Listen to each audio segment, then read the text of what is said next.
In Sardegna non trovi solo nuraghi, trovi acque che accecano i colpevoli e guariscono gli innocenti. Pettazzoni lo documenta, nei pozzi sacri si facevano processi in cui era l'acqua stessa, a dire chi mentiva. Se oggi in questa stessa terra salta fuori uno scarabeo egiziano, non è un caso, è il pezzo mancante di una storia che lega i nostri santuari all'Africa e al Nilo.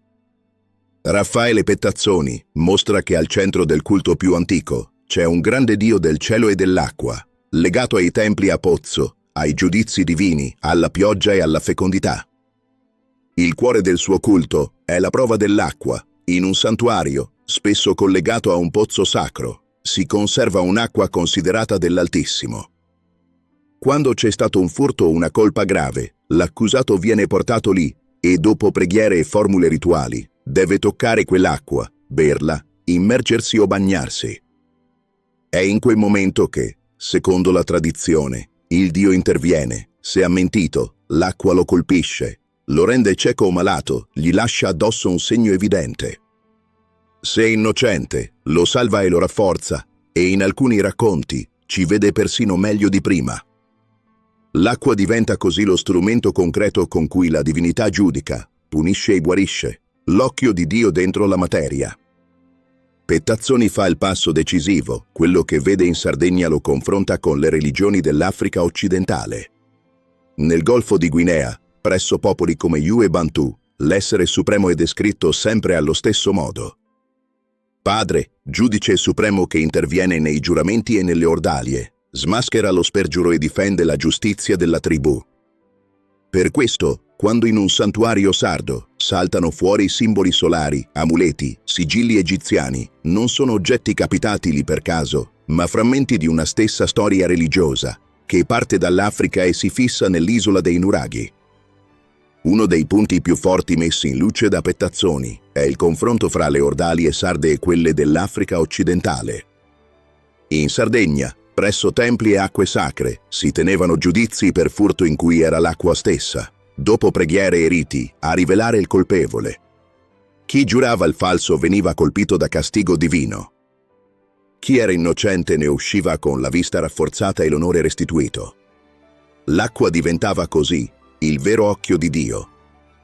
Lungo la costa del Golfo di Guinea, il mago o il sacerdote prepara una bacinella d'acqua, vi immerge una coda di cavallo o di vacca, recita scongiuri, poi fa lavare le mani agli accusati. Se sono colpevoli l'acqua li prende, si ammalano o impazziscono, se sono innocenti, non succede nulla e la comunità li assolve.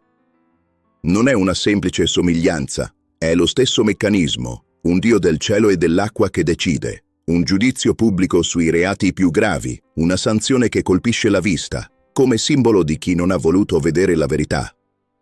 Pettazzoni nota anche che la preistoria litica sarda somiglia a quella del Golfo di Guinea, per tipo di pietre e forme degli strumenti, un vero ponte di cultura materiale, fra Africa occidentale e Sardegna. Erwin Rode, nella Sardinische Sage, parla di persone che, in Sardegna, dormono presso gli eroi, una vera pratica di incubazione per ricevere in sogno risposta, visione, guarigione.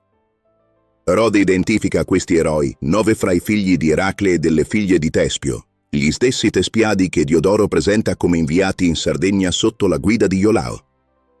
La leggenda dei Naunschlaffer conserva quindi la memoria di discendenti di Eracle stabiliti nell'isola, onorati come eroi e circondati da un culto in cui sonno e sogno sono contatto diretto col divino, ricordato da Aristotele fino a Tertulliano.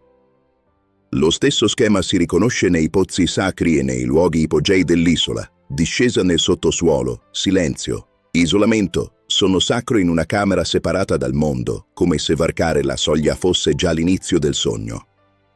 Se mettiamo insieme Pettazzoni, Rode e gli altri, il disegno è unico, un grande dio del cielo e dell'acqua che giudica nei giuramenti, fratello per funzione degli dei supremi africani. Ordalie sarde africane che usano l'acqua come tribunale di Dio, 9 eroi dormienti, figli di Eracle, pozzi sacri, camere sotterranee e strutture ipogeiche, come scena concreta di queste esperienze. I pozzi sacri come su Tempiesu e Santa Cristina sono lo specchio perfetto di tutto questo. Pensate per scendere sottoterra, incontrare l'acqua e il cielo insieme, dentro lo stesso linguaggio sacro che lega Sardegna, Africa ed Egitto. Oggi in Africa occidentale esiste ancora il dambe, un pugilato tradizionale dove un braccio viene avvolto e usato come arma, quasi come una lancia.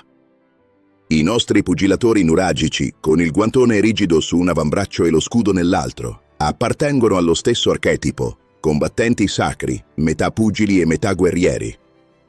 Per questo, quando in un santuario o in una necropoli nuragica affiorano sigilli con simboli egizi o oggetti africani, non sono curiosità da museo, sono pezzi vivi della stessa catena che porta fino ai barbaricini.